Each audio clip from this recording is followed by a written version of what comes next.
સમાચાર મહીસાગરથી મળી રહ્યા છે, જ્યાં બાલાસિનોરમાં કમળાના કેસ વધતા હવે સ્થાનિક તંત્ર એલર્ટ થયું છે અને કામગીરી કરવામાં આવી રહી છે। કલેક્ટરે પ્રભાવિત વિસ્તારોની ફરી એકવાર મુલાકાત લીધી હતી। જિલ્લામાં અત્યાર સુધી કમળાના 478 કેસ નોંધાઈ ચૂક્યા છે। આરોગ્ય વિભાગની 52 ટીમ દ્વારા હાલ સર્વેની કામગીરી થઈ રહી છે।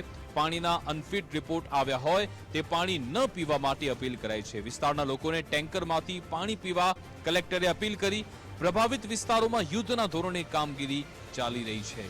મહીસાગરના બાલાસિનોરમાં કમળાના વધતા કેસને લઈ હવે આરોગ્ય વિભાગ સતર્ક થયું છે। કલેક્ટરે આજે ફરી એકવાર પ્રભાવિત વિસ્તારોની મુલાકાત લીધી હતી, જ્યાં અત્યાર સુધીમાં કમળાના 478 કેસ નોંધાઈ ચૂક્યા છે।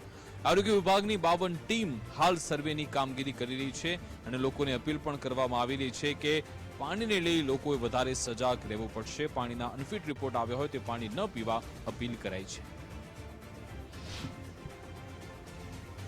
બાલાસિનોર ની અર્બન એરિયાની વિઝિટ કરવામાં આવી છે। હવે બે જગ્યા ટીમ્બા મોહલ્લા અને વિજય ટોકીઝ જો અમારા એકદમ પ્રાયોરિટી એરિયાઝ હતા, જ્યાં વધારે કેસ શરૂઆતથી પાછળ એક માસથી જો કેસ વધારે આવડતા હતા, આના જો પ્લાનિંગ કરવામાં આવી હતી। ટીમ્બા મોહલ્લામાં 600 મીટરના જો મેઇન એરિયા જ્યાં પાણી ગંદુ આવડતું હતું અને કેસીસ પણ વધારે હતા, ત્યાંના કામ પણ બે જગ્યાના કામ પણ પૂરું થઈ ગયા છે। અને આજે કાજીવાડ સિટી સર્વે ઓફિસથી કાજીવાડ જો એરિયા છે જેની વિઝિટ પણ લેવામાં આવી છે, ત્યાં જો પ્રોબ્લેમ છે આ સોલ્વ કરવામાં આવશે અને નવી લાઈન પાણીની નાખવામાં આવશે। આજે જ કામ શરૂ થઈ જશે। આજ અંગે વિગત આપશે સંવાદદાતા હસમુખ રાવલ ફોનલાઈન પર જોડાઈ ગયા છે। જી હસમુખ।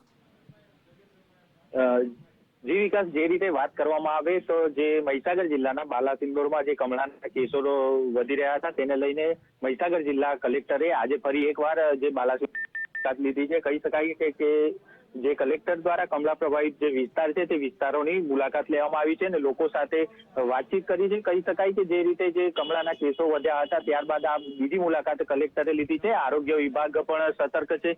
આરોગ્ય વિભાગ દ્વારા પણ ટીમો બનાવીને જે કામગીરી છે તે હાલ કરવામાં આવી રહી છે અને જે મહીસાગર જિલ્લા કલેક્ટર દ્વારા જે નગરપાલિકા વિસ્તારની અંદર જે પાણીના રિપોર્ટ અનફિટ આવ્યા હતા, ત્યાંના જે વિસ્તારના લોકો છે તે વિસ્તારના લોકોને ટેન્કરનું પાણી પીવા માટે અથવા તો બહારનું પાણી પીવા માટે અપીલ કરવામાં આવી હતી। કહી શકાય કે જે નળનું પાણી પીવા માટે ના કહેવામાં આવ્યું હતું, ત્યારે જે યુદ્ધના ધોરણે કામગીરી છે તે કામગીરી કરવામાં આવી રહી છે અને જે આરોગ્ય વિભાગની ટીમ છે તે આરોગ્ય વિભાગની ટીમ પણ 52 જેટલી ટીમો બનાવીને જે કામગીરી કરવામાં આવી રહી છે। જી બિલકુલ, આભાર હસમુખ તમામ જાણકારી આપવા બદલ।